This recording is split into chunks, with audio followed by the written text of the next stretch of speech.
In progress, okay. At least you heard that, right? Yep.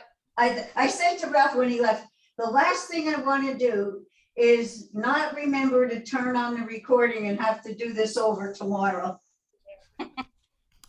Too bad I think the weather's not going to be as nice as today. All right, so you're seeing a pretty good color of what I have here, which is remarkable. I don't know if you got the email that I sent this morning, whether you got the enlargement. Yep. And that helps. You know, I have that pinned up on the top above my painting so I can see it. And yet I also, the only thing, it might have faded it out a little bit. I don't know, but I'm just using it to get the idea.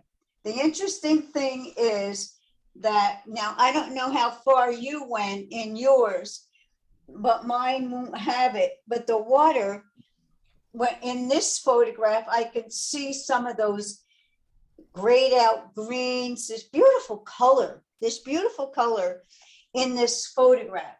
So what we're going to do at first, I hope you have your whole palette laid out. And I just want to make sure I have the original. The original photograph is not all that much different, but it's just a little more, the color is a little bit more, it worked better with the color. All right, so I have my yellow, the colors we mixed from the yellow orange, the red orange, and the alizarin, and the violets, and the blue. I have added the Sevres blue and cobalt blue. Whether I'll use them or not, I don't know. I also have Viridian, and I always have that on my palette, and transparent oxide red right here, and above, sort of tucked underneath, whether I'll use it or not, is that transparent orange, which we used for some greens. And then I have the red, and that one is the pre-tested red, which makes a really nice gray when it's mixed with the ultramarine blue. So again, the yellow, our limited palette colors, alizarin, limited palette colors, ultramarine blue, and then the ones I've added, the Sevres blue, the cobalt, the transparent orange, and the Viridian, and the transparent oxide red. The transparent oxide red and Viridian are what I'm using to mix my darkest brown, I guess you would call it. So if you haven't done that, I'll give you a few minutes to get those colors out. And then I also mixed my greens. And I do have what is it? What do I have over here? I have, oh, yeah, I have Could you just go through the colors again? ochre, yellow ochre pale. Why do I always forget that? Because that makes a nice soft green if we need it. We'll have to see. I'm not quite sure what I used in my greens here. I think I used the greens that were mixed from our limited palette. All right. So what we'll do Could you go through the colors one more time? Say that again. Could you go through the colors one more time? And I have white. Turn up your sound so I can hear you. Carolyn, Yeah. can you go through the colors one more time on the palette? Okay. Once more. Thank you. It's, using the color wheel. Let me get it out.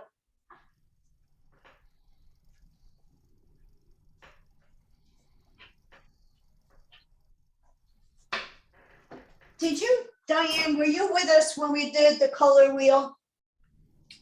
No, Did I No. ever send you the instructions? yeah, and I've done it. All right, so this is what I have on the palette. I have my yellow, cadmium yellow, light. Mm-hmm. I have mixed those. Got a yellow, orange, and a red orange. So that's 1, 2, 3. Mm-hmm. So yellow, orange, red, orange, red, orange, and alizarin. I Okay. do have cadmium red light on my palette. I've added that to the palette because you'll never get the right pink by using alizarin because it's a violet. You're going to have violets. With the red combined with white and maybe a tiny, see, this one is my red, cadmium red light, Mm-hmm. which I mixed right here and then kept adding white, and I have a very pale pink. When you look at those blossoms, they are almost white. So Right. I am going to use those as I work into these hanging branches. And then this one has a touch of alizarin in it. So I mixed the same mixture and just put a dot of alizarin. And I have, a more pinkish, but it definitely is is light. Okay, so we're up to alizarin. Right. Then you have your red violet, which is alizarin mixed with ultramarine. Then you have your violet, and I always take a little white and pull out from that color so that I can see what it is, because when they're on the palette, they're very similar in color. And also then I can see, hey, you know what? When I work with that, I probably will want to add a little bit more alizarin to it. But then you have a true violet, true purple. And then you have your blue violet. And the interesting thing in that is you look at it and you start to add white and you think, wow, that's almost ultramarine blue. But when you truly pull it out, you can see the difference. I have a very pale gray violet, I guess. And then the ultramarine blue is a true blue. Then after that is your Sevres blue. And I'm going to use that in the sky. I have to open up the sky a little. I'll explain that in a minute. And then I have cobalt.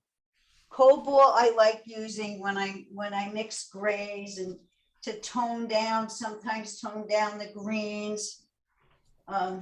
Great color. Then I have mixed my greens, yellow green. So it's the yellow with the ultramarine blue with more yellow. Then it's almost even mixture, yellow and ultramarine blue, and you get a very beautiful rich green. And with more of the ultramarine blue, I have a lovely dark green. When I put it on the canvas, I might want to tone it down. I don't know. I have to see when you get that far, when you have it on the palette, it looks like what you want. But then when you take these colors off, which I'm just going to show you, I'm going to do how I was painting with Amelia. All right, so this is the yellow green. That's pretty. And the thing is, I'm going to work with that. I'll probably add more yellow. You're going to add a little white, whatever it needs, and to get that nice green. You can even add a little of Viridian. So you can, and that graded out a little bit. Then I have my even mixture of ultramarine blue and cadmium yellow. And I have a middle green right here. It looks pretty dark there. It's much lighter on the palette. So there again, I might add a little bit more yellow. It's not something that you're just going to be able to pick up and say, oh, that's it. And then when I compare this, you can see the difference. There's my very dark, where is that? There's my very dark green. So I have those greens.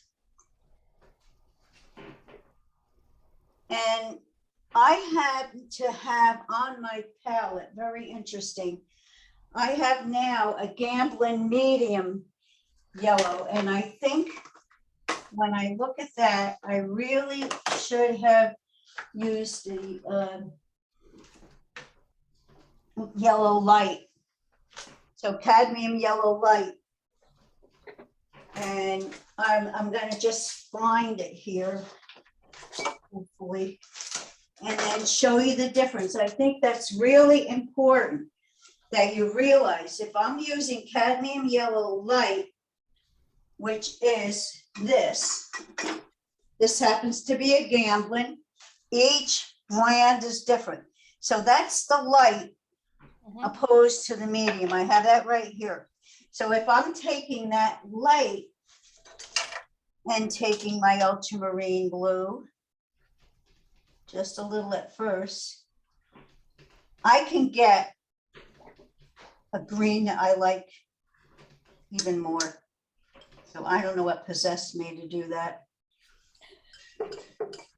So here's green light with cadmium yellow light. The one next to it is green with the cadmium yellow medium of Gamblin. So I'll show you the comparison. If I use the white, it'll show up better. And it's it's subtle, and yet you can see it. So it's okay, you know, that I mix those colors. I'll just, if I want to brighten it up a little, I'll just add the cadmium yellow light. But for now, I'm going to get started. All right, so those are the colors. If you want to mix your cherry blossom colors now, then it's taking some of the red. And believe me, you don't need much. And you don't need green on your palette knife either. And then I'm taking white and I'm adding that. And if you saw what I had on my palette knife a minute ago, truly it was a dot, just a dot. And it is very pink. And it's just not a pastel. So now I've added a lot of white to it. And I'm getting a really nice pink. And then if I'm not going to mix if you want later, if I decide that we need it, we'll mix a little alizarin into that. But there's one other thing that since we're mixing all these colors and putting them on the palette, if we take white and then take just a dot, again, this is barely, I don't even know if you can see that. See that? A little bit of yellow ochre. Right. And I'm mixing that into the white because I'm going to use that to highlight the blossoms where they're growing, where the sun is hitting them. And I did that here. I did that in this. So you have more of a pinkish over here And as I came into the light, I hit it with thick, thicker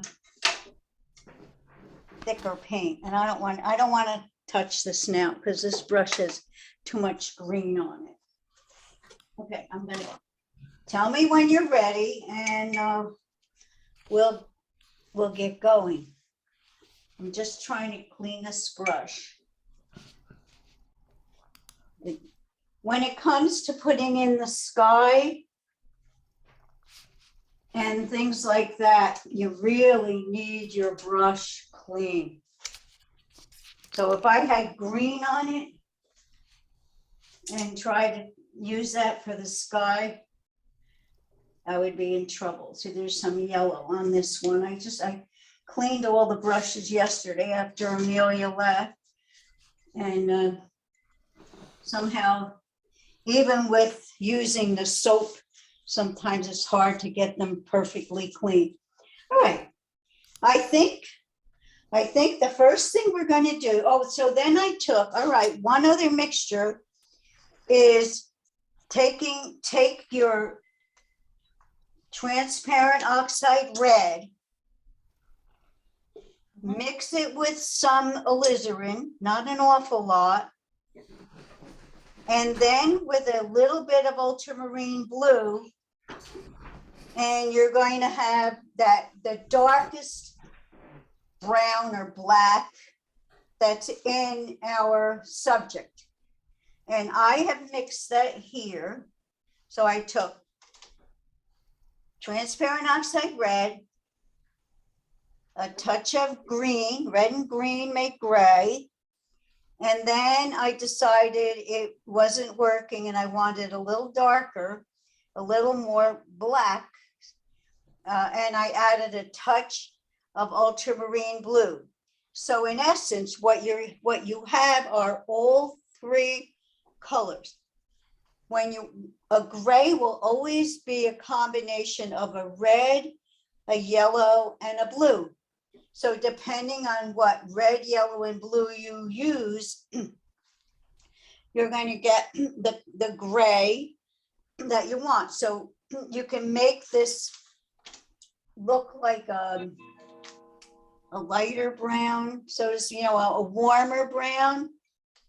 And just by adjusting those mixtures, but realizing it's the red and the green that are the colors that are giving me this dark color that I'm looking for here. So are you ready to go with this? Yep. All right, so what I'm going to do now is I have taken that color to test it before, and I worked it underneath the bridge. That's basically that in this wall, which I think we're going to be careful not to make it just a very dark color, just because it's just the way the photograph pictured it, and you don't really see what it is really, so I'm finding those places alongside of where my blossoms, the one tree that's on the left is white. It's a white cherry tree, white blossoms on a cherry tree. And they're going to be carried down. You can see that in the photograph, but I'm going to find those places where I want to put some of those darkest darks. And the thing is, break it up a little. I mean, again, don't make it a solid mark, because we're going to bring some of these branch. When I look at the picture, there's some light, probably weeds or something, but I want this in there. I want now to create that separation of light and dark. This is yellow. This is going to be yellow. So I'm putting some random spots, being careful to keep it thin, keep it thin. Actually, when I'm pushing up like this, some of it is a little lighter, some of it's a little darker, but I want to now get those areas that are really dark behind or in front of these yellow bushes. And then over here, I see it here too. So you don't have to, just have to find out where it's needed. And I'm gonna step back from it. Some of it, I'm looking at it, I think I still want to get a little darker in there. Not all over, but just some places where it's really dark. So I just added a tiny bit of ultramarine blue to that because this comes here and it comes down. And when it comes down to the water, it's pretty dark. And then I'm gonna also get, because now some of this has more of a lighter tone, and some of it, because of what I mixed, is very dark. So I'm trying to make it, to break up this, and I'm pulling it down, I'm pulling it across, but I'm leaving some of my under color in there, the under tone, you know, the initial wash. Mhm. Because if you were standing there, the beauty of painting plein air, which is very hard, but it's fun. You know, I like doing it. I don't always come home with something successful, but the time spent in doing it and gathering, you know, in your mind, gathering, seeing it in life has great, it just has great benefits. It really does. Now I know that I'm going to come across there with a white blossom, and I have covered it. So what I'll do is I'm going to find myself a Q-tip and I'm going to wipe out what I did and let it dry, or a cosmetic thing. So now I want to be sure that I'm getting, probably underneath, really. It doesn't really matter. I mean, you can put it in later. I mean, you can always put, when this is dry, I can always put the white in there, but I just want to remind myself that some of these white blossoms come right over and into this area. And then up here, there is white. So it didn't wipe it out altogether because of the wash that I had underneath. But when I see this, I know that when I come back, it will remind me to put in those white branches.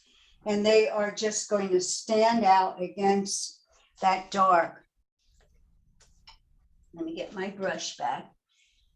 And then I told you last time that we want to leave a little indication of where the water line hits the wall, and the light is reflected. So you have that white edge where the water is hitting. We want to separate, basically what I'm trying to say is I want to separate the wall from the water. See now here, that white is going to come down, but what I'm doing now, and reflections are darker. You can see that in the photograph. You can see how dark those reflections are. So I'm trying to bring them down and a little bit across. And I'm gonna leave it for the white there. I may have done that a little too dark, or this isn't dark enough, I don't know. Working around in getting this. So this is going to come,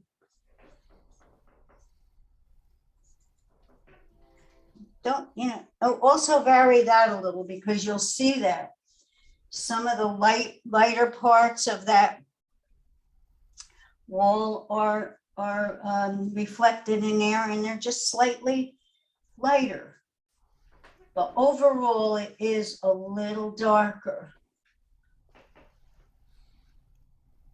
So I am trying to, the interesting thing in the photograph, the lines seem to go in that direction. So it's up to you if you want to move your brush in a horizontal direction. And then see that in the photograph. Now, I don't know if I see in the long expanded photograph, which I am going to do, there's just a hint of some green. These are the things that we want.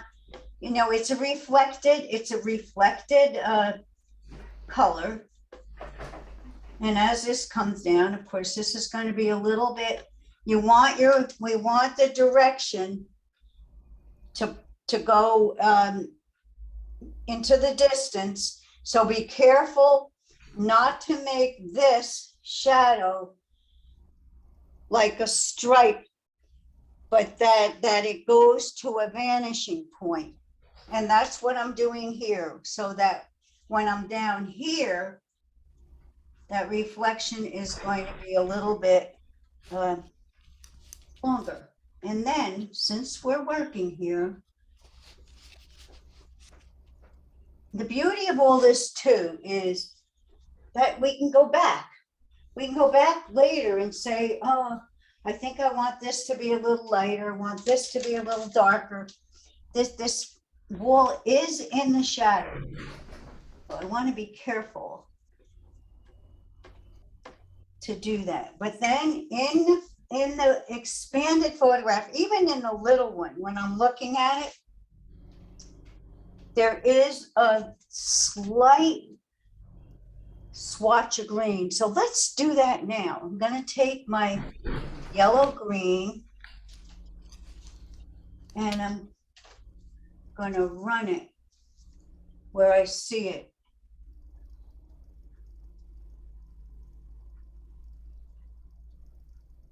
And I think what I'm going to do also with that, I'm going to take a little bit of the cobalt. I'm going to mix a little bit of the cobalt in with that green, little white, and it tones it down to a gray.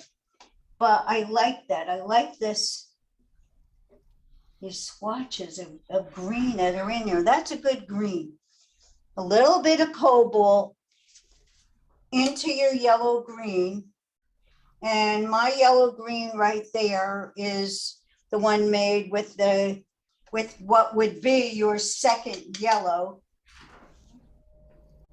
But just make sure that it's not too bright, but just that you see it.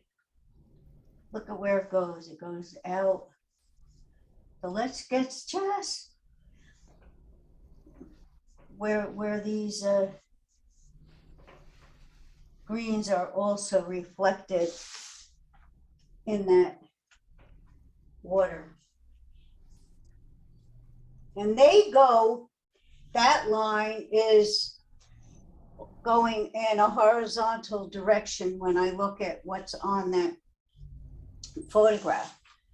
And again, really at an angle. So let's see, we got some here.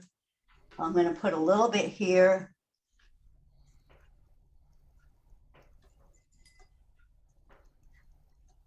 And then I'm gonna wait. But already that has separated the wall from the water. It really did a good job of doing that. I'm gonna tone down this. I want to get rid of that because when I look at it, I know it should be blue and I want it to do that. All right, so I'll let you go for a minute. Amazing. It's just amazing how just what I did has changed, you know, that I know now. That's a reflection. And some of those colors we can bring right up, you know, right up to the wall. I want to bring more color in here. And then I'm going to add some of that soft green right underneath the forsythia, because when that forsythia starts to change, it will have some green in it. Goes my brush. And I want to, it's when at this point, what's really difficult, as far as I'm concerned, is we have that foundation, we have the wash of color underneath, and we have to be able to compare one value of color to another. And at this point, we can't. So the more that we start to add to our painting, the easier it's going to be to adjust those colors, to adjust those values. Should I have made that lighter? Should I have made it darker? Very easy to do with oil paint. I like oils. I love painting with oils. I really do. The next thing I want to do is I'm going to pull down the reflection of the bridge. The interesting thing, I don't know if I can show you, if you look at it up close, reflections are always painted down. And when you're looking at that, you say, nah, they're going across, but it's not. What's going across are the lines of the highlights. See the highlight of the water here. I don't know if you can see that too well. Yeah, it's the ripples of the water. So always, even though you have the urge to paint that reflection in a horizontal way, we're going to do it vertically and not do it, you know, do it and not as a solid color, so to speak. So we want to pull it down, pull it down. That's what we're doing next. And, you know, look at this, how the water, how it's reflected right under where the wall is hitting the water here. It's hard for me to lean over. And I'm going now, I'm still working on establishing, still working with that brownish, blackish color. And I'm going to pull it all down, knowing that everything that's up here, especially where it's open, is going to be reflected in the brook or the canal. Actually, it is a canal, I think. So that is what I'm doing next. I want to get those darks in there. And there are also reflections above the arc, the oval or whatever that shape, you know, that streak down, but they're reflections of the trees that are in the background. So let's just get these darks in here. I know that I'm gonna have to put yellow where I just put black. And I'm going to be able to reflect those yellows in the water.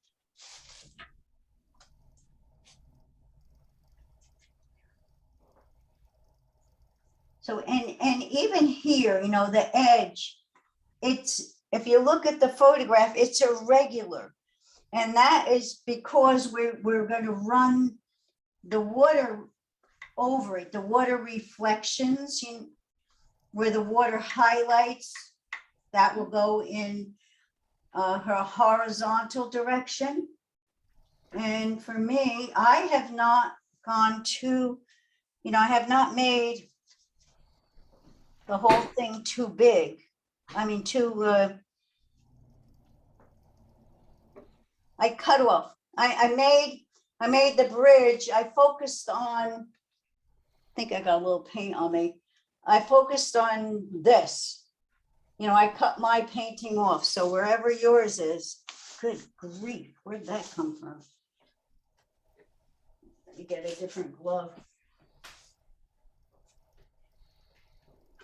So wherever, you know, if you're in my painting, the dark is going to go up to about here. I think about here. So establish where it's darker, where it's a little lighter. And then the water, the reflections are going to be there. In mine, I have a little dark going to come here. Let me put a brush on, I mean a glove, not a brush.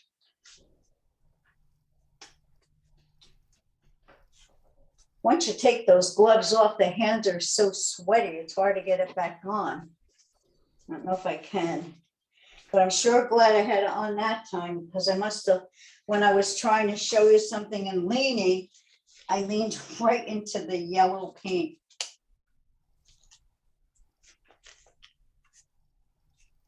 All right. Okay, keep working on the dark. See, now also, right where I am now, I am going to have I have to do the yellow here. Those yellows are all going to be reflected in the water. And the darks are just going to come up to that.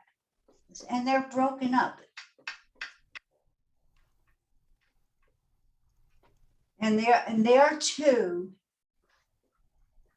I see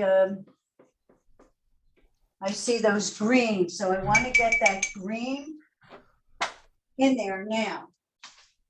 It just, to me, right now, it's easier because I won't have it so much on, you know, laying it on top. So I want to get it over here. I see now I'm going across. And it might not be as easy as I said, right? Just those little touches of green. Interesting. And then here, it almost blends. Look for color. Look where you see color, okay? That's the best I can tell you what I'm trying to do here. I'm looking for color. I'm looking at what I did. And I'm taking a little of that lighter yellow because I'm just going to touch the top of that here and there. That's a little bit too much. But I'm going to pull it out. Too much. I want to tone that down. The key too is when you're looking at it to realize what did I do and what do I have to do to correct it? I had it too bright. Yeah, I do want to see it. So I just mixed a little bit of cobalt in with it and it worked. And when you come come down here, I also want to get just a little bit of that green in there. But it has to be with the cobalt. And I'm finding all these beautiful, that's the key. The key is I want this to have color. I just don't want it to be only a copy of this photograph. I want it to have some of these colors in there that maybe someone might not see. And I want also, let's see if I want a green, and I'm going to tone it down with a gray. I'm going to take a little bit of this blue. So I want it to be soft. I can see here it's starting to come into a gray, which I will mix in a minute, all right? So, but for now, I'm still working on the darks. I also have to realize this wall is here, and a lot of that wall is actually probably way up here, but it's covered with the forsythia and the tree. But the bridge, the wall itself continues on the other side. So now, and there, I'm going to put that in, try to get it as straight as I can. But again, it is forming that angle that takes you into the distance. So we're doing that. All right. I don't have enough brown mixed anymore. There. That's that and that and that. Green, Viridian, transparent oxide red. And I've been using a little bit of blue in there, and I'm getting my darker green. So I'm going to now get that back there. And it's going to a vanishing point. And just as I did before, I want to be careful not to make it just a stripe of dark brown. I want it to have a little bit of a change of color, a little change of value, and I'll leave some of that under paint there. And let's see right here. And there too is a reflection. So I'm going to pull that down a little bit. And that is not as much there really. I'm just going to pull it down a little. Again, reflections are darker, which I'm having trouble with it here. And it's just, you don't see as much of it there really. And it comes, this is part of it. It's going to a vanishing point. And then if you look, oh my goodness, I'm gonna pull a little stripe of dark. I don't know what it is, but it's there.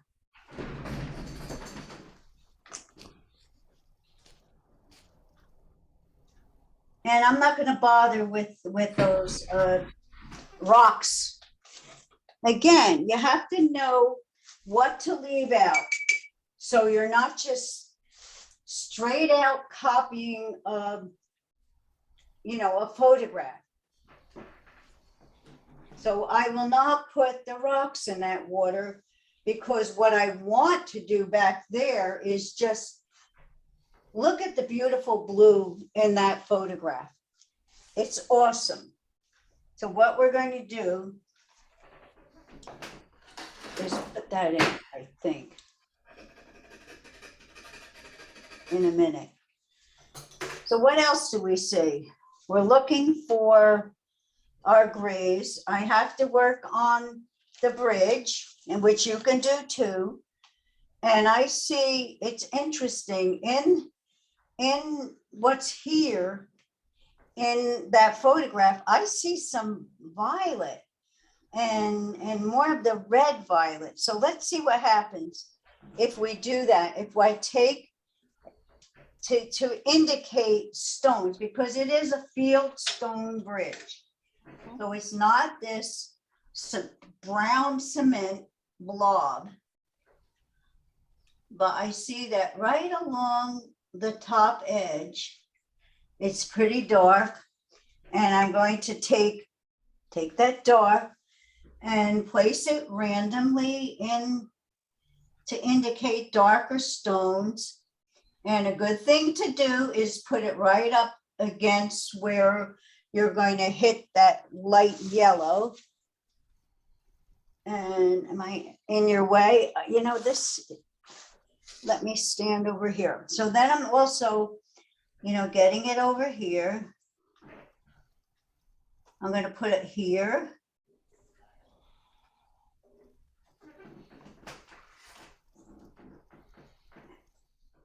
I have left some of the under wash that color, but then now comes the challenge, because I'm not sure. Right now I'm cleaning my brush and I am going to go into the violet.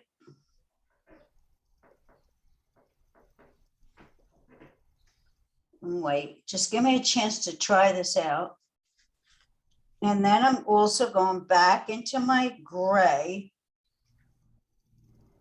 And I'm going to try that out.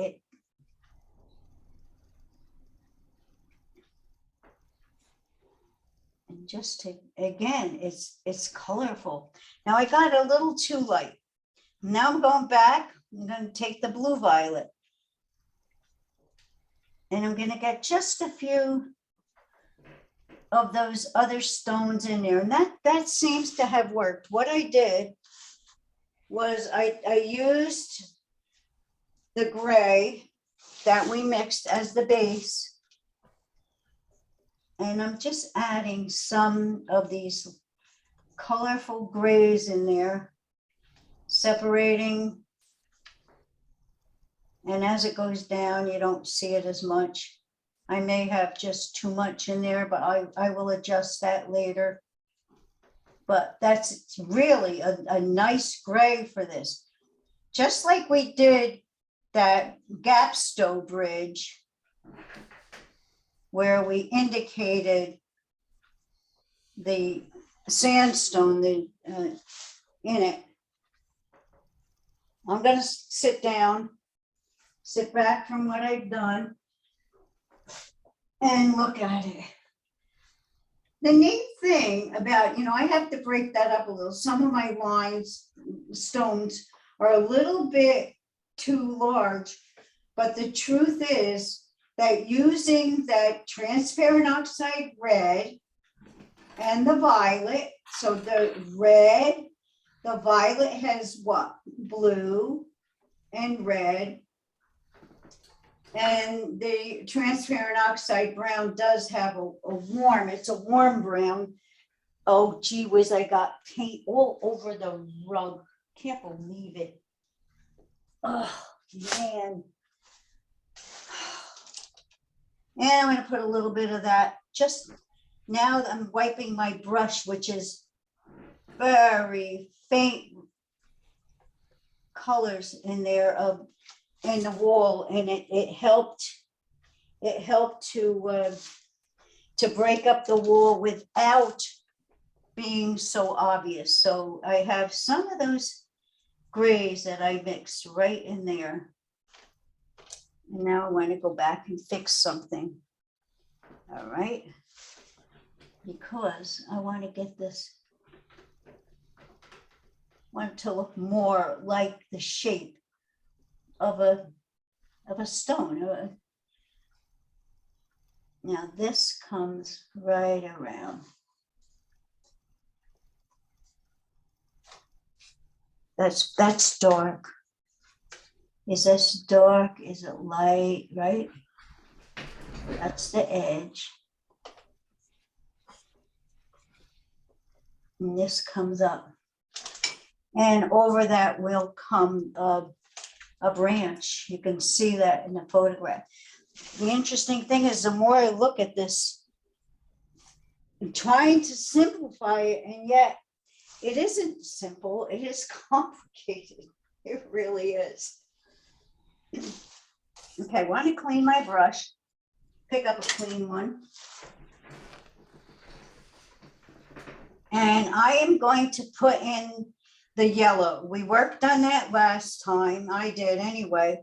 And I want to get this whole area where I'm putting the forsythia, and then I actually see what I'm going to have to do back here. You know, where is the dark in order to bring out these forsythia bushes.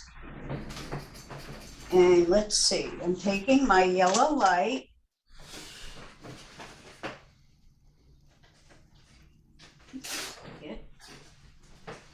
And some white. And I have a warm light yellow, not quite warm, a little cool. I like it. So I am now bringing that again. When I'm bringing it down, and I want it to just be one branch. I can take that now, even though I have green underneath. If I'm careful not to blend the green in, I can do this. There's a little bit of yellow here. So find where those two bushes are in front of the wall, basically, not so much the bridge, but it is. Comes over here. And if you want to relocate anything, just do it.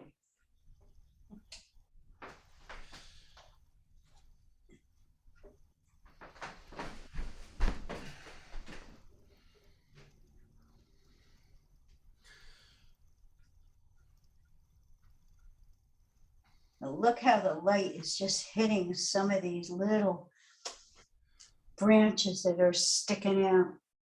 And I still want some of this up higher. Now I'm being careful even to break up that top part so that I can see some of the bridge.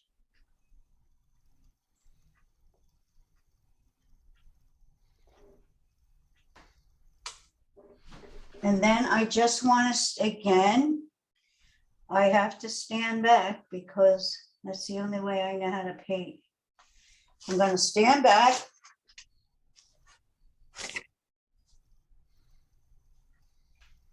And I'm going to let you catch up with me a little bit. Oh, that looks nice. I like that yellow. Wow. That made the whole thing pop.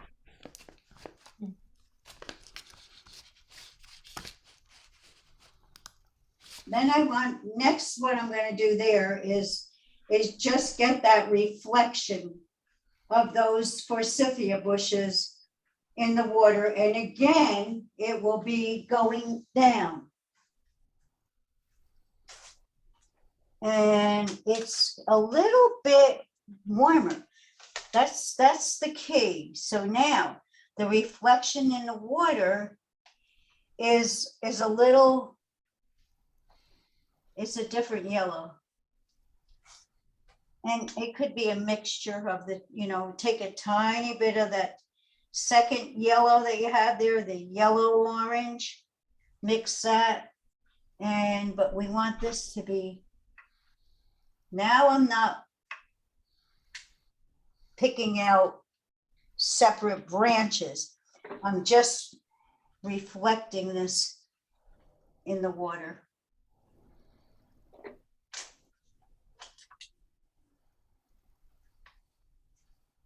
Okay. So it is a little darker, a little brighter, I made it. And yet when I look at it, I see the greens. You see those greens in that photograph? Reflecting probably what's underneath this bush, which makes sense. It really does.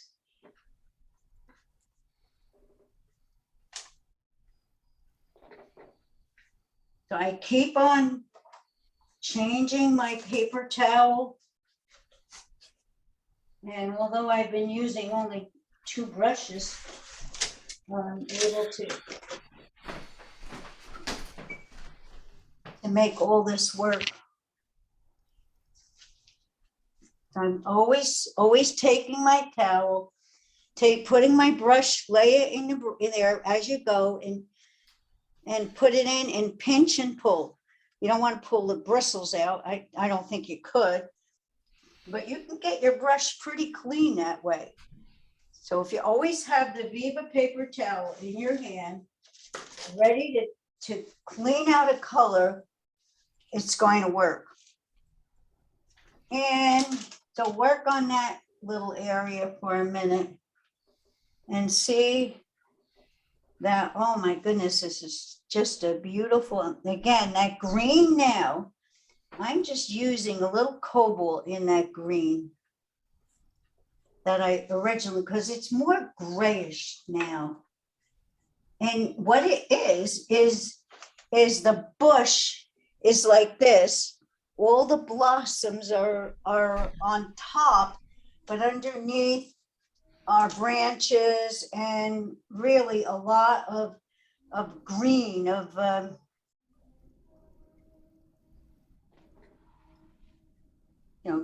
green leaves. So we have a chance to get some color in here. And what I want to do is I'm going to make a gray. I'm going to take all 3 colors. Let's see, now I'm going to take ultramarine blue. I'm going to put it right here. And I'm going to take that red that I have, just a touch. And I am going to make that gray that I want.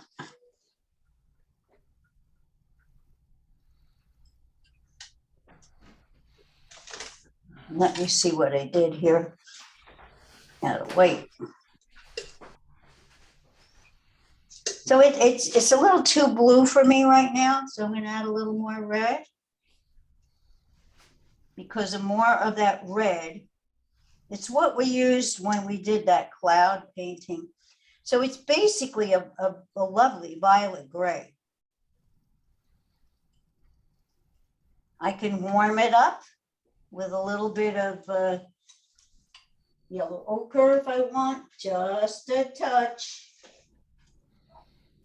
But I want to get that gray in there because I see that a lot.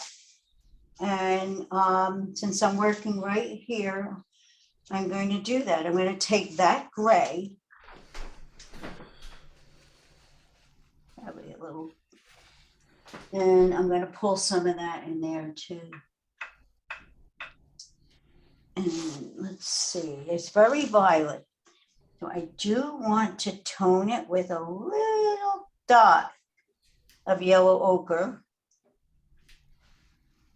And now I have a nice soft gray. I might have to, as I said, when I'm mixing it on the palette, it looks like it's the right value. But then when I, start to put it on the canvas, it might be too light, it might be too dark. So there are the adjustments that we have to make. You know what I'm gonna do? I'm gonna take a little bit of that pink. I think that would make a nice. So again, I've got a gray. Now I'm warming it up with the pink and a little bit of that green. Where are we going with this, Gray? I'm trying to get variety of gray. And what I did was I mixed that ultramarine blue with my cadmium red. Then I added a little bit of yellow ochre. And I might even add a little bit more. I want it to be, when I look at the color of that gray that is in the photograph, it's a warm gray. But as I said, as I mix, so I have the ultramarine blue, I have the cadmium red light and white. And then I added right now just a little bit of yellow ochre because I'm trying to get it to be more, and it's just not working. Try again, a little more. I want it to be warmer. I want it to be a gray, but I want it to be a warm gray. That's a little better. So look at it. When you look at it, you see, oh, there's a little bit of that green in there. So I'm going looking for these slight changes of color so that it's not all one color. Again, I'm going to take a little bit of the yellow ochre and some white because I see that in here. I see that yellowish gray. And then I see some places have a lavender gray. Some places there are some blues. But what I'm trying to do is to just fill this bottom part of the canvas with some of those reflections. These are going down. In a minute, I'll show you how we will work those other, the lines into it to convince anybody. I'm going to now I'm going to pull it out a little bit and pull some of these. Now I'm pulling some of those colors in a horizontal direction. But I have a very soft variety of grays. I will also have to tone down that yellow. I can tell you that right now. Going back to the original light yellow.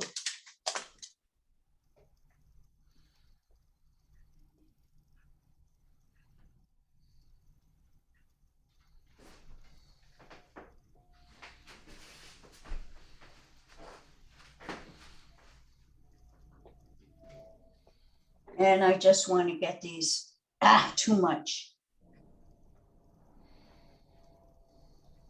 Yeah, I think that's doing what I want. Just making sure that it's a reflection.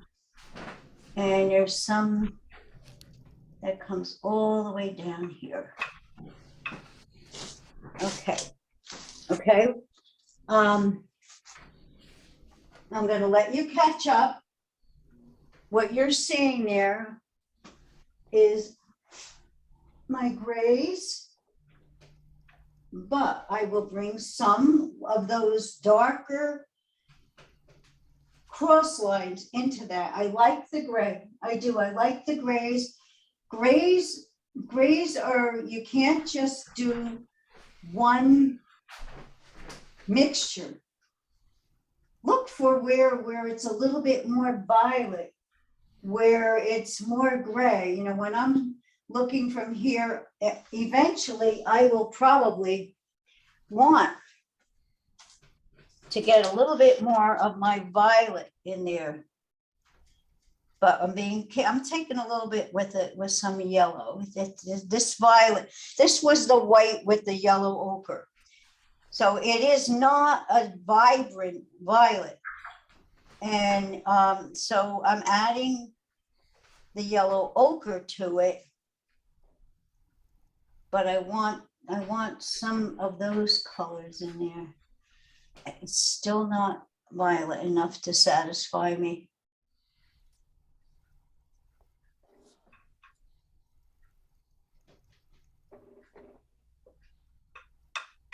I'm just taking some of those violets, and actually that blue violet, the red violet. No, it's the violet. This is your alizarin. This is your red violet. This is what I'm calling violet. That was almost an equal mixture. And I'm getting some of that in here because it's helping establish what I want. And actually, it is a nice contrast to those forsythias. So now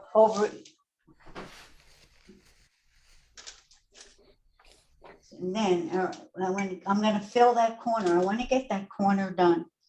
I'm going to bring my reflection of some of the trees that are here. So it's here, and you know that will show up there.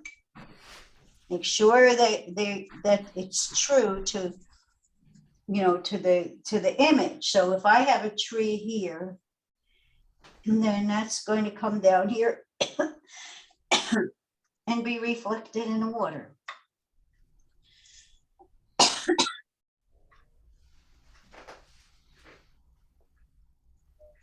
And it will always, like if it's going in this direction, when it comes down here, it'll go in the opposite direction. So whatever we're going to do there, we're going to pull some reflections down there and eventually close in. All right, now for underneath, since I'm working on this side and I'm establishing all these grays, I want to get,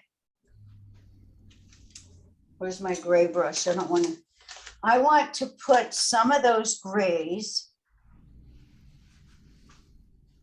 right here. I think I have to get it deeper. That's going to be, and I'm just pulling that in there so that's creating the background for my white. So what's in there? Oh, all those colors that we've been using. My goodness.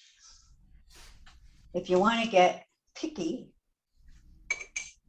Now, if I take my white, which I warmed up a little bit, then I'm going to put those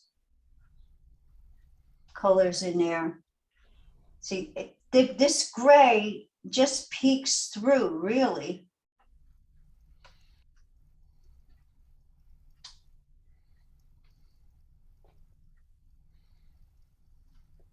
I think this is most likely just the bottom branch of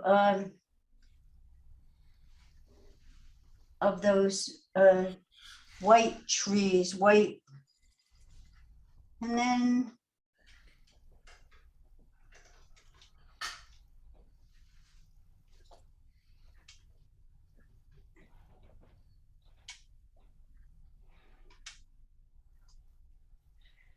so suppose that's what I want. I mean, you know, while I have it, because I think I can do it, I'm going to get that.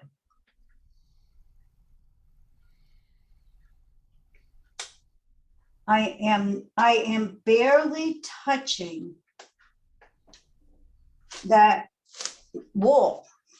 I'm laying on that white, and it works. Is you take your brush, slide it into the color, and you can lay it on where you want it. If you blend it a little, we're going to get a little bit of a gray, which is good. So we need that. We need the under. And I'm just going to get a little bit over here because I know that ultimately that's going to show in my painting. All right, now you sit back. Oh, yeah, that's it.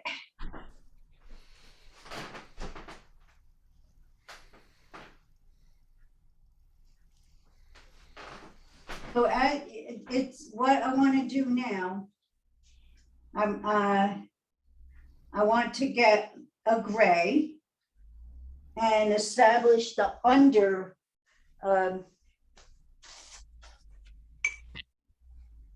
for this. Well, you can't see it. For this branch here, I have to have a gray underneath. And I'm just going into the gray that I have here, really. And I'm going to establish lighter. As I said, it always looks darker on the, lighter on the glass. So I want a gray that's going to be the shadow part of these branches. So just put it in. You're not painting every blossom. We're painting areas of color. And by doing that, it will show up, all right? So afterwards, when this is all done, I will probably go back and get some of those real dark browns in there. But this gray I'm kind of liking, and I want to get it in there wherever I think it will help. So this is turning out to be an impressionist type of painting. It really is. All these, so also now I see, I should have done the same thing down here. I want to get some of that dark, and I can still do it. I can go into that and get some of that a little darker, a little more shadow. There's a lot of shadow in there.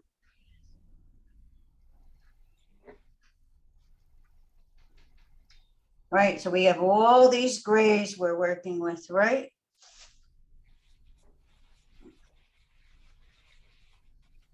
And they come in here. Right now, I am just pulling my brush lightly over this area, and I'm looking at what I see. And what I'm going to do now is just get some of those little subtle yellows there. And again, now it's more of a greenish yellow. And I'm going to put those colors in there randomly. Look at it. There must be other forsythia back there. Or maybe it's even the green of a tree. So whatever you want to do with that, you can do. You can to make it a little more green.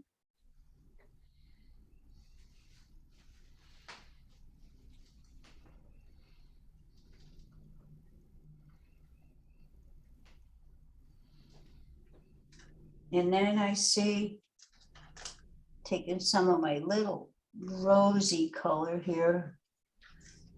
And I'm going to even put some of those hints of that rosy color, the darker of the one that I mixed. So I'm just going to lay some of that back there. And there's nothing defined. There's nothing defined. It is just a mixture of what is really are a bunch of grays, and whether it's a greenish gray or a rose gray. Trying to soften this a little too, for now anyway. So can I use my fingers? Why not? All right, how we doing over there so far?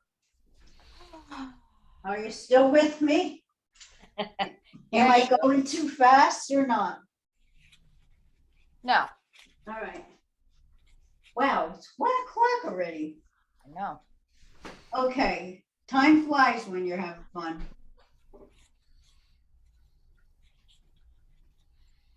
So I have those grades. I will, once I've established this base, so to speak, I will come back and I will change things. I'll lighten, I'll make more contrast.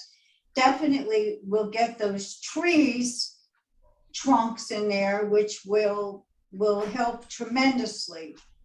But for now, the next thing I want to do is, all right, so in order to put everything, I got these great grays.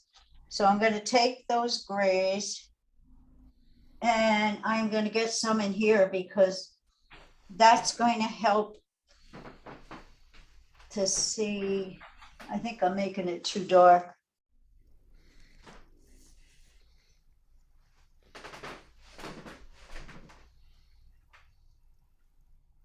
Then I got it too blue. Where's my red?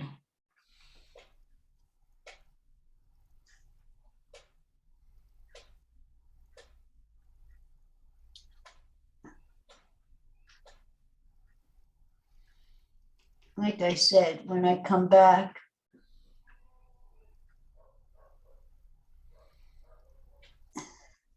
I know that that's back there. And just like I just did with the other, I want to get some of those pinks in there. I want it to show up a little bit. There are, some of the blossoms there are showing up.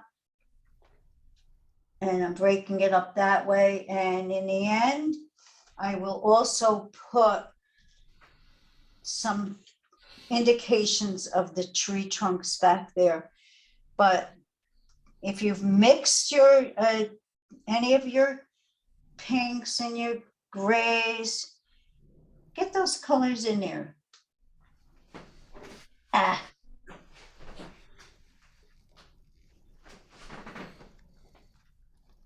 And it's going to come right down to the wall, and I will straighten out those lines later. Okay, so I have very, very, very faint pinks in with that gray. And what I want to do is let it dry a little so that I can ultimately go and put those tree trunks in. All right, now it's interesting how after doing this, I want this toned down a little, but I'm still working with those wonderful grays just by mixing that base color and adding some of these violets, violet. And if I'm taking them where the yellow ochre is and I take one of the violets and put that in there, I'm going to get a nice gray. So I definitely want to get some of those grays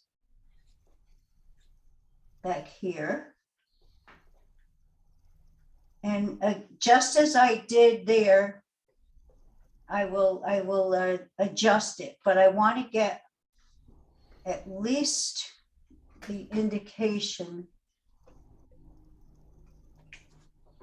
It's taking us into the distance. And get those grays in there. And I'm not covering everything. I had some greens, but I'm just going to pull out some of these violets over that. And then I have to go back and, oh yeah, once you get the gray that you're going to use throughout the painting, it's going to make it easier. Since I'm doing that, I want now to go up next to the tree. I know when I did this,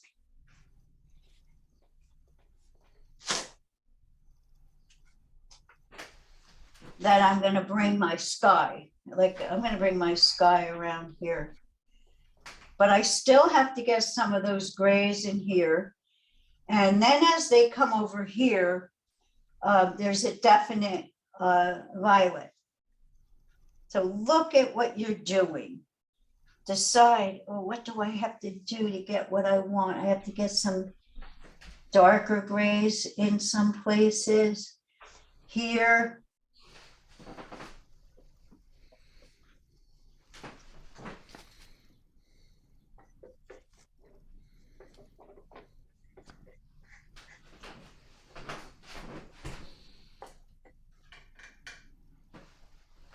Get those grays in here. And establish that. All right, now what I want to do. So I have that variety, right? I'm just going to show you what will happen. Make sure I have a good clean brush. When I put my sky up there. So I'm going to take a little bit, probably of this Severus blue and maybe a little cobalt and white.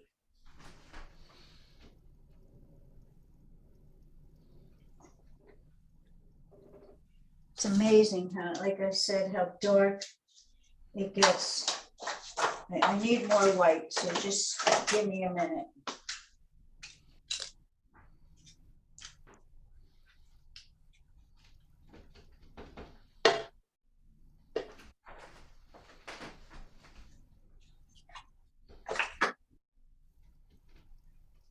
Okay. So I want to make that lighter. But I do want it to be blue. It's going to make a difference when I bring a sky in there. Now I want to stand back and evaluate. Like I said, I'm going to pull that down just a little. Just so I know, look, I have sky up there, and I'm going to have to break up some of these grays in the background. And I'm going to do that right now. Get something.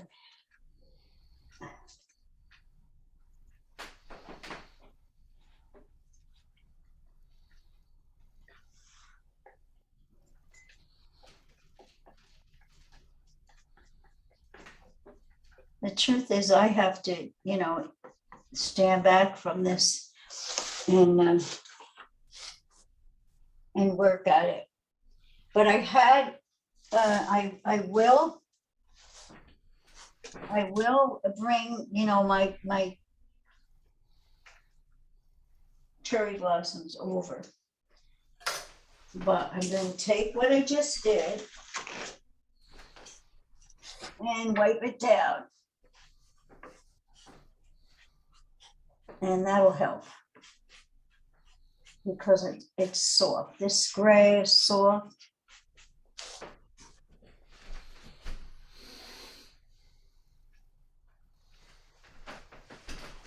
And it might even be too much. I'm going to get some of the pinks back there.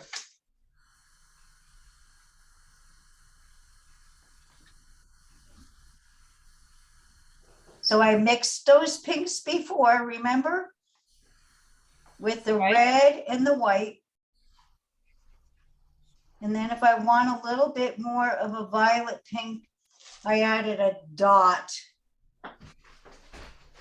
of alizarin to it. But I'm just trying to get a haze of some of those pinks in there. And this is a good time, since I'm working on this side of the painting, to realize, too much, not pink enough. And I will have these trees that are over here, and even some of them are our whites are all in there.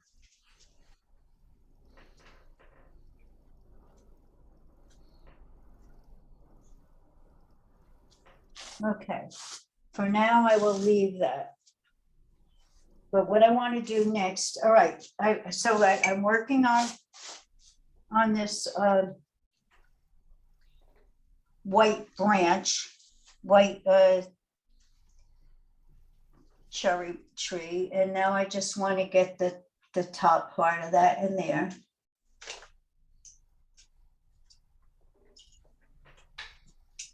And I'm using my white with just a touch of yellow ochre so that I can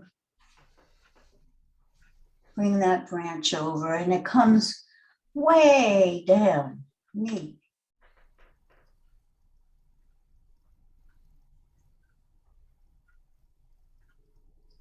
So is that part complete? You know, the truth is I can work on this and talk while I'm doing it, but later on I'll go back and I'll look at it and determine what I still have to do to make it what I want. Now, that may be too bright. I think what I'll have to do is adjust that white with some gray because it's just poking us in the face. So let me see, let's take the gray and let's just tone it down a little, all right? I think I'll like that better. It's just too much. It has some white highlights, but you know, really like white, but I'm not sure. I'm not sure that it's a white. I really am not. I'm going to get some violet in there. So the violet is going in there in that white. And I have all those colors. That's the beauty of pre-mixing your colors. Really.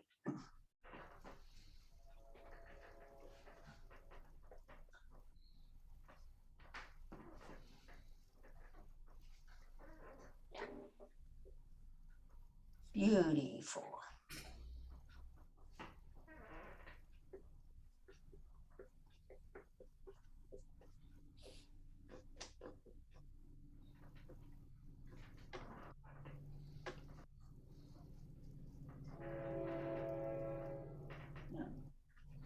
Playing with these areas of color, getting some tints of green in there where I might want it. And when I come back and put those branches in there, it should make a big difference. Now I'm still taking this because I do want to get to know that this is a white cherry tree that we're looking across the brook at it. And there'll be areas where that will really show up a little bit more, you know, a little more white, a little more highlight.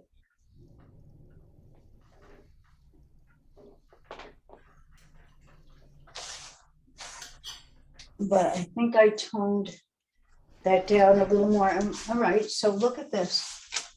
Beautiful colors, you know, really that violet gray.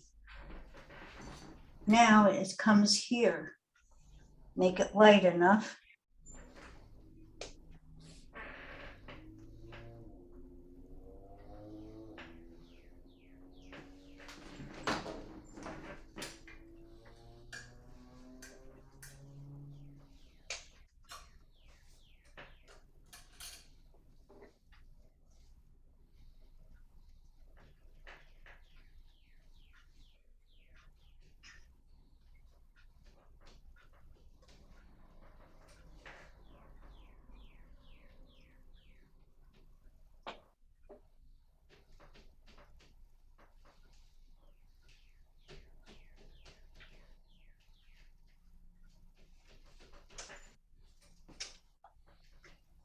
some of these sort of,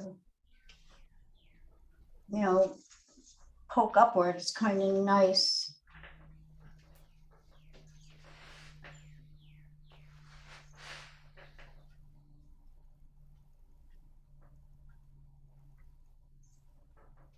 So I can gradually work with the grays and the lighter, where it's lighter, where it's more in the pink, and where it's more violet. Interesting how sometimes it shows up. So I have such subtle changes of those grays in that part that now that side is taking shape. It really is. Again, as I work, I can see that I have to tone down these whites. What I did, I'm going to take the blue gray. So I want to tone this down too.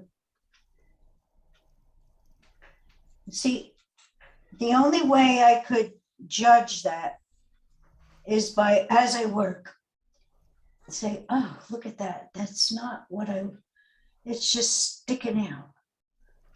Whereas just see, and then you got a little bit here. Now, what I want to do next, I'm going to give you a few minutes to catch up.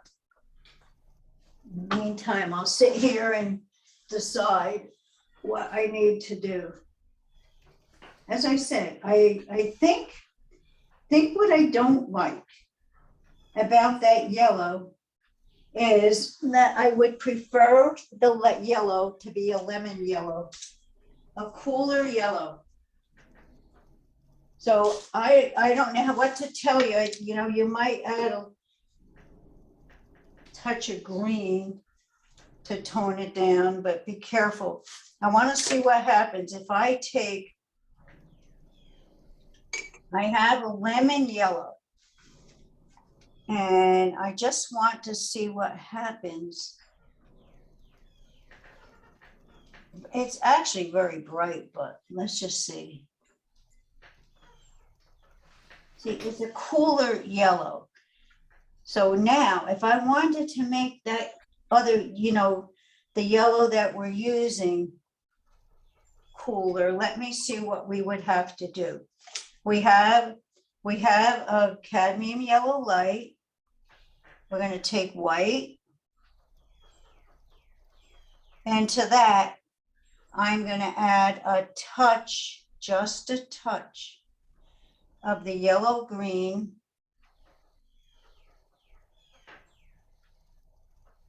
And I think you would have it. So it really made a difference, all right? It is the cadmium yellow light. Then I added a tiny touch of the yellow green that I mixed, and it's softening it, and it's making it, you know, a lot of white in this, but I like it better than that bright yellow that I had. The reflection is a little bit more yellow, more, you know, more of a warm yellow. You can see that, but do that. You can go over what you did. I just did. I'm adding to my cadmium yellow light a touch, just a touch of yellow, green, and white. And I'm going to sit back from that and see if I'm happier with it than I was a few minutes ago. Let me see.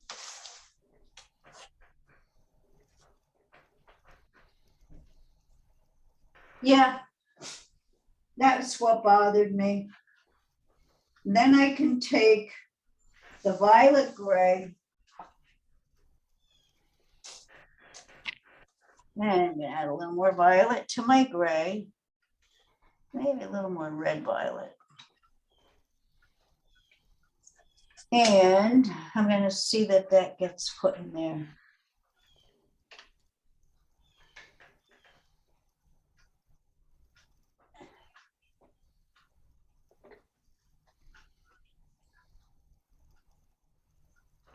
So it has to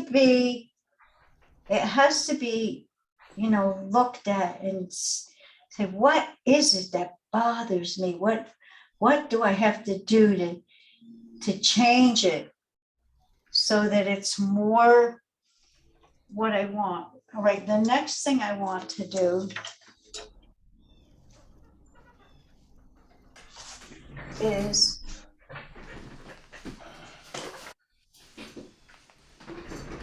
I'm going to get that water in there, the blue, the water back there. And I'm going with my Sev's blue and white and maybe a little bit of the cobalt. And where it's against the wall, it's a grayish. So this is water now. And it's not, it is a reflection of the sky. Water's clear. Water doesn't have color. Water will reflect the color of the sky. So if it's a clear day, you're going to have, more of a blue. But although it has clouds, it'll reflect the grays. But I'm just putting this in for now because I'm not going to be done. I want to know that this is going to be blue, because then I, again, will have something to compare it with. And as it goes back in this picture, you see that it has a grayish tone to it. Then as it comes forward, it seems to get a little more blue. And we're going to get that color in there.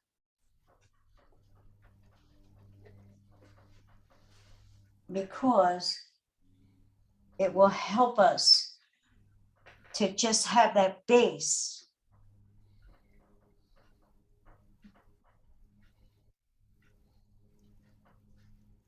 Blue. Now what blue do I want there? I want a little bit of ultramarine, maybe. There's some places where it's really, really blue. So get those streaks in there. I see streaks of this beautiful lavender. That's what I told you in Golfer Brook Park. When the sun hits that one place just right, I see a lot of lavender. So I'm trying to mix some lavender in here.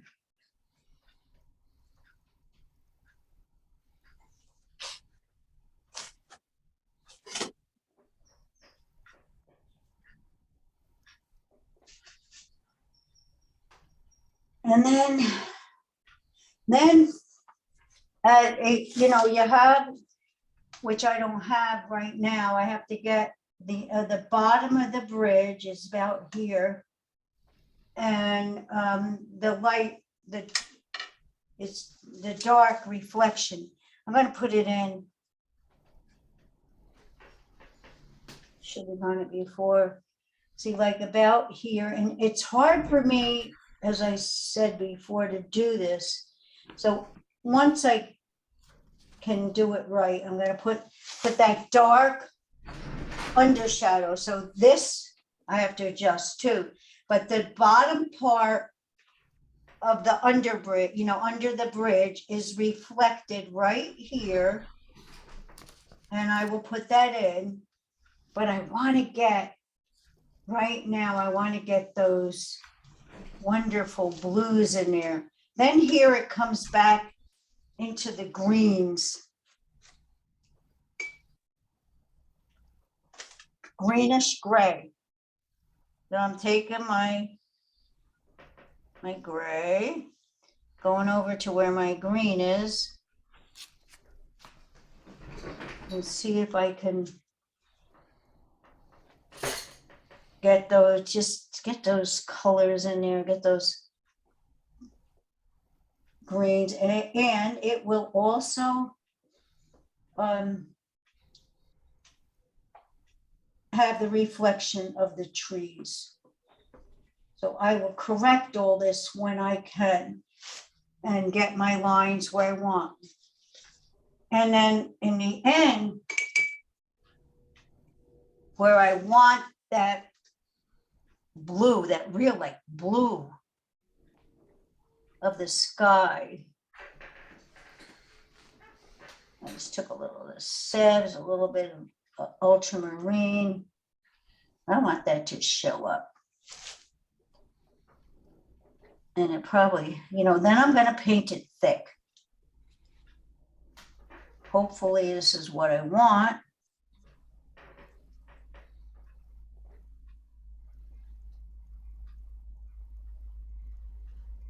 Yeah. So you're going to find that bright in the, where the sky and the water is where it's tumbling a little. And the original one that I did, I actually have it tumbling.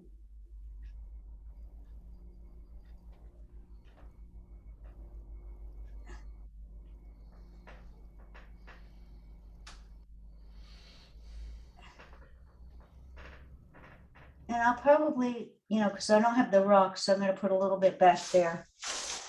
But because I've done that now, I'll be able to adjust all those when I can get up really close. I have the reflection of the bridge down a little bit too far. So I will do that later when, move it up so that it matches. And the key will be that I have to get those dots, so I know this is where the bridge ends.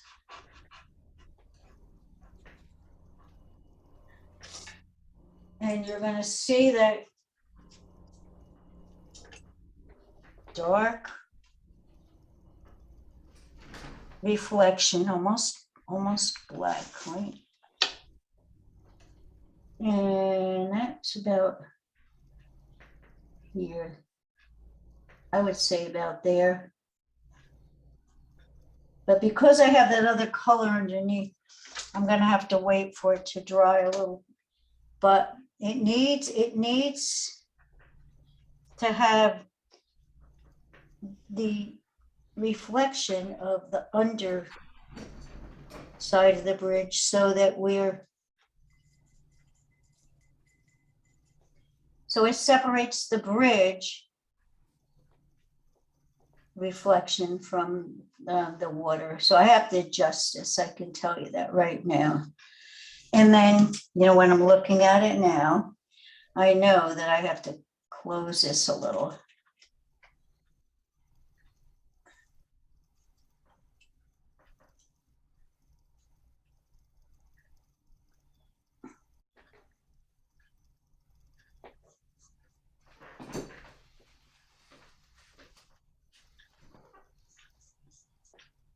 To get my shape right. I have to get my shape right. And I can't do that when I'm leaning over trying to avoid being in the, and the arch of the bridge. It's interesting how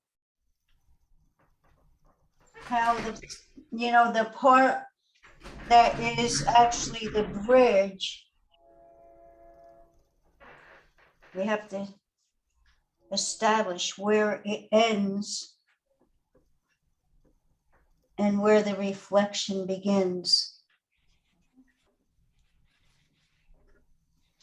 And then you'll be able to go back and fill in, which I can't do now because I'm going to be pulling the yellow in, getting that. But I want to show you what will happen once I get this right. and it's better now than it was a few minutes ago, that if I take my palette knife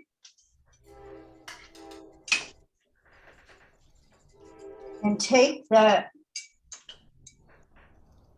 blue light, I'm going to put a little bit of the paint on the edge of the knife. And I'm going to get, I hope this isn't too light, get some of those. Yeah, see what you have to get these lines that go across, and you have to be careful not to overdo it.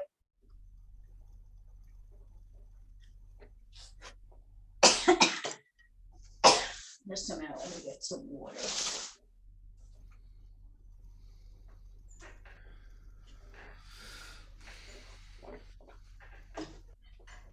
Oh, okay. So we're gonna bring those highlight streaks across some of those dark reflections. So it's just so that it's real, so that it is what it makes it look like it is. As I said, I'm going to have to let the bridge dry. I will add a few more darks where I think they're needed. And in the water also. But I think I'm getting there with this.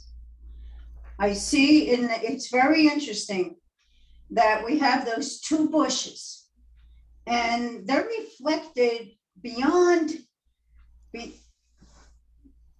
which I have to wait, so that I don't mess it up.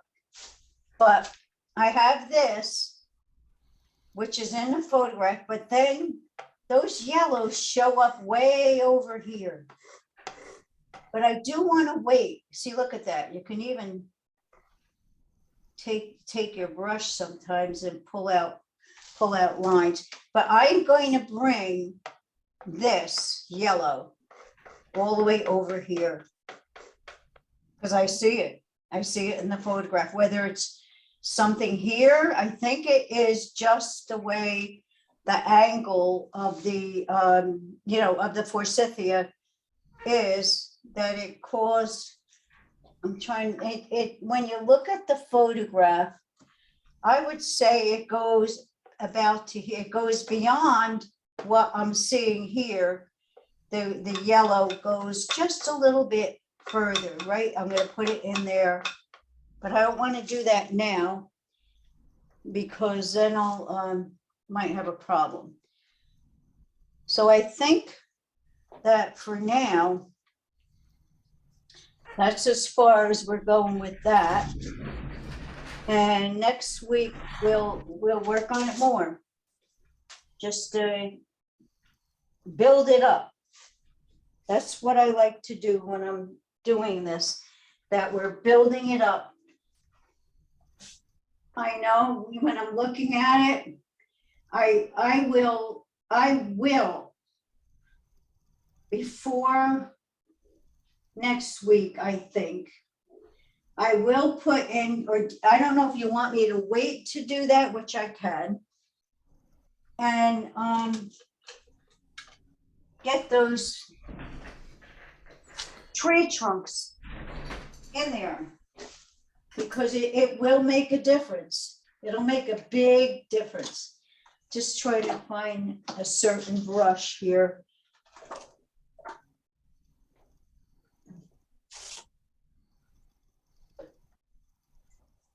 I can probably use this one. So if I have one of those 279 brushes, but this isn't the one I really want. Trying to see it. But if I take this brush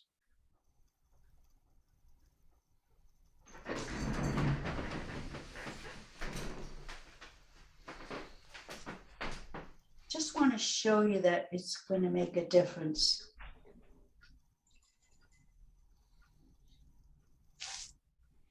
It's probably, you know, it'll work a little, it's working, but it will work a little better if it's dry. But there are so many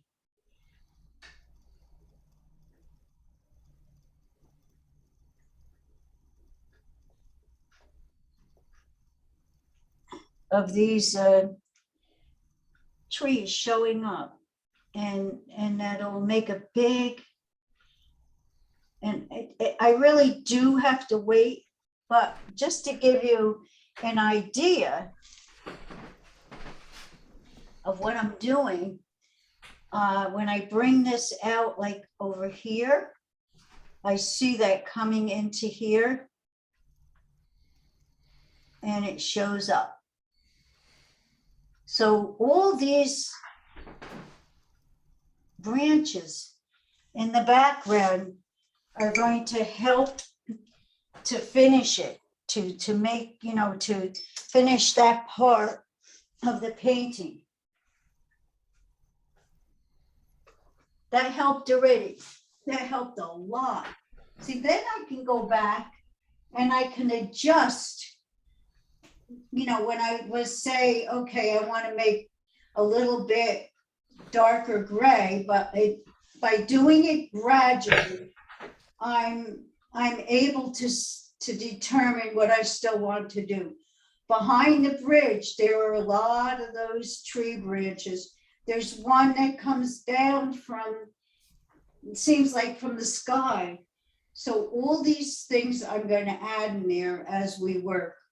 And I definitely know, you know, sitting here now, that I have to get some of those real darks in the bridge itself. I have a lot of the sandstone stones indicated, but I have to get some of those darks behind that.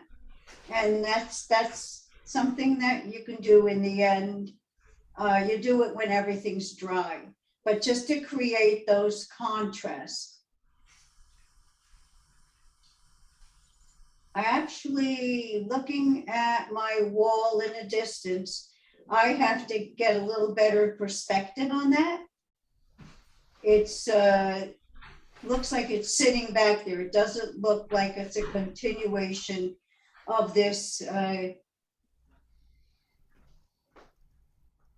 you know, this brook on the wall, this canal. So I will fix that. Easy to do, really. It's just a matter of taking the time to do it, to look at it and say, I don't have the right perspective there. I want to make that wall go into the distance, not like I'm standing in the water and seeing it straight on. And once we get some of the greens done on the right side, then we can start to, it's best when you have the whole canvas covered with some kind of color. But I think it's going to look nice. I like what I see. I know what I have to do. And I know that I'm going to take the time to do it. Anybody have any questions? No, not me. Pat, you're on mute. No, I keep adjusting the perspective. Okay, that's good. Very Yeah. nice, Brian. I'm behind you, but let's see Put Brian. contrast in there. That's great. Let's see. Very nice. Thanks. Very nice. Wow. Oh, that looks good. Yeah, I'm not that far yet. How big is that? Big. Big. Big. Well, it looks good big, I'll tell you that. Yes, so how big, I mean, how big is the canvas? Not,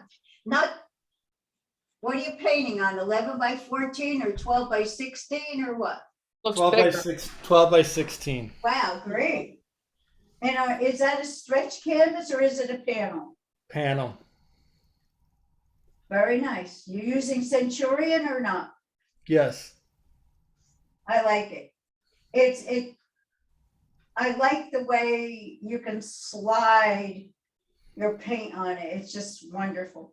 Okay, It does dry fast. it dries fast. That's right. Yeah, I didn't realize that. Well, I didn't. I'm learning that. But you know, that's you can use that to your advantage too. Yeah, yeah. Okay, guys.